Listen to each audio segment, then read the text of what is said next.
Hello and welcome back our channel. তো চলে এসেছি আবারও একটা নতুন ভিডিও নিয়ে। তো আশা করছি তোমরা সবাই খুব ভালো আছো, আমরাও খুব ভালো আছি। 1 নভেম্বর আমরা পুরীর উদ্দেশ্যে রওনা দিয়েছিলাম। তো সেদিনেরই একটা মুহূর্ত তোমাদের সাথে শেয়ার করলাম। ভিডিওটা না কেটে সম্পূর্ণ দেখো, আর ভিডিওটা ভালো লাগলে লাইক কমেন্ট শেয়ার অবশ্যই করো। তো আমরা তো 1 নভেম্বর সবাই মিলে বেরিয়ে পড়েছিলাম দুপুর 3টের দিকে। আমাদের ট্রেনটা ছিল খাগড়াঘাট থেকে, এই জন্য আমরা 3টের দিকে বেরিয়ে পড়েছিলাম, কারণ আমরা ঘাট পার হবো না, যেহেতু আমাদের অনেকগুলো লাগেজ ছিল সেই জন্য। যেহেতু বাচ্চা নিয়ে নামা ওঠা করা বারবার সম্ভব না, তো সেই জন্য আমরা ব্রিজ পার হয়ে গেছিলাম। তো যাই হোক, আমাদের ট্রেনটা ছিল 4:20 কামরূপ কামাখ্যা এক্সপ্রেস, আর আমরা এক ট্রেনে গেছিলাম। ট্রেন চেঞ্জ করার কোনো ব্যাপার ছিল না, একদম পুরীতে গিয়ে নামবে এটাই। রাস্তা ফাঁকা থাকে, আমাদের বেশি সময় লাগেনি, বেশ তাড়াতাড়ি আমরা ঢুকে গেছি স্টেশন। তো ঘুরতে বেরিয়েছি, সবাই ভীষণ এক্সাইটেড, সবাই ভীষণ খুশি। আর আমরা বিয়ের পর সেরকম কোথাও ঘুরতে যাইনি, তো এটাই আমাদের ফার্স্ট ট্যুর। সবাই মিলে একসাথে যাচ্ছি, সাথে পূজন আছে, খুব ভালো লাগছে। তো আমরা তো স্টেশনে পৌঁছে গেছিলাম প্রায় 20-25 মিনিট আগেই। আমরা মোট ছিলাম 12 জন, পূজনকে নিয়ে 13 জন। আমরা তো পূজনকে নিয়ে একটু টেনশনে ছিলাম, যেহেতু ওখানে অনেকটা রাস্তা ঘুরতে যাব, তো কি করবে সেই জন্য। স্টেশনে ঢোকার পর তো এখানে সবাই সিট নাম্বার দেখে নিচ্ছিল, আর এখানে দেখো আমরা বসে আছি, আর আমাদের অনেকগুলি লাগেজ হয়েছিল।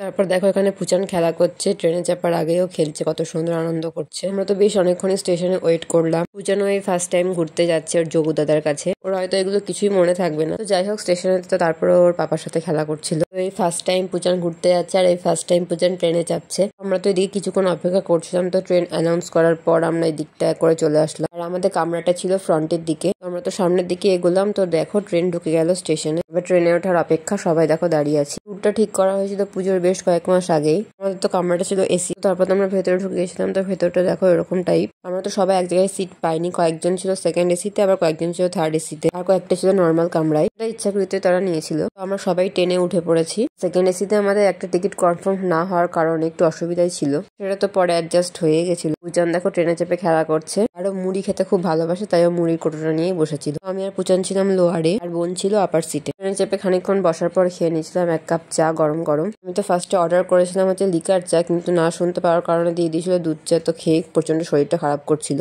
পূজন তো খেলতে খেলতে ঘুমিয়ে পড়েছিল। এখন বাজে 5:55, তখন ছিলাম আমরা কাটোয়া স্টেশনে। তারপর তো সবাই ফ্রেশ হয়ে খাওয়া দাওয়া করছিল। সেই বাড়ির থেকে এনেছিল নিমকি, তো সেটাই খেলাম। আর এখানে দেখ দুজনে মিলে তাস খেলছে। তো যেহেতু ট্রেনে 14 ঘন্টার জার্নি, সেই জন্য যে যার মতো সময়টা কাটিয়েছে। তো পূজন ঘুমানোর পর তো আমিও আমার মতো একটু রেস্ট নিয়ে নিলাম। চাটা খাওয়ার পর যেহেতু প্রচন্ড অম্বল হয়ে গেছিল, সেই কারণে ক্রস করলাম হচ্ছে পূর্বস্থলী স্টেশন। আমাদের তো সবে জার্নি স্টার্ট হলো, এখন অনেকটা সময় বাকি। পূজনের তো ঘুম কমপ্লিট হয়ে গেছে, এখনো চকলেট খাচ্ছে, আলমন্ড যেগুলো আমরা ব্যাগে নিয়ে গেছিলাম সেগুলোই। পূজনের তো আজকে দুপুরের ঘুমটা হয়নি, সে কারণে সন্ধ্যাবেলায় ঘুমিয়ে নিল একটু ট্রেনের উঠে। তো তারপর তো আমরা চলে গেলাম বাবাদের কামরায়। তো এখানে দেখো এটা হচ্ছে থার্ড এসি, যেহেতু এটা 3 টায়ারের ছিল, সে কারণে ওদের বসতে একটু অসুবিধা হচ্ছিল, আর শুতে কোনো প্রবলেম ছিল না। যাই হোক, দেখতে দেখতে রাতও হয়ে গেল, এবার আমাদের ডিনারের টাইম। তো বাড়ি থেকে তো দিদা আর মা করে নিয়ে গেছিল লুচি, আলু ভাজা, মিষ্টি। তো পূজনকে ফার্স্টে দুধটা খাইয়ে আমরা ডিনারটা সেরে নিলাম। ডিনার কমপ্লিট করে আমরা সবাই শুয়ে পড়েছি এখন, আর রাতে ঘুমাতে ঘুমাতে অনেকটাই পৌঁছে যাব। তো আবারও দেখা হচ্ছে নেক্সট ভিডিওতে। আজকের মতো ভিডিওটা এখানে শেষ করলাম। ভিডিওটা ভালো লাগলে লাইক কমেন্ট শেয়ার অবশ্যই করো, আর আমাদের চ্যানেলটা সাবস্ক্রাইব করে দিও, আর পাশের বেল আইকনটিও প্রেস করে দিও। তো আজকে কিছু ছবি তোমাদের সাথে শেয়ার করলাম। জার্নির নেক্সট পার্ট নিয়ে আবারও খুব তাড়াতাড়ি আসছি। ততক্ষণের জন্য টাটা, সবাই ভালো থেকো, সুস্থ থেকো, আর ভিডিওটা না কেটে সম্পূর্ণ দেখো। খুব তাড়াতাড়ি আসছি নতুন ভিডিও নিয়ে। টাটা।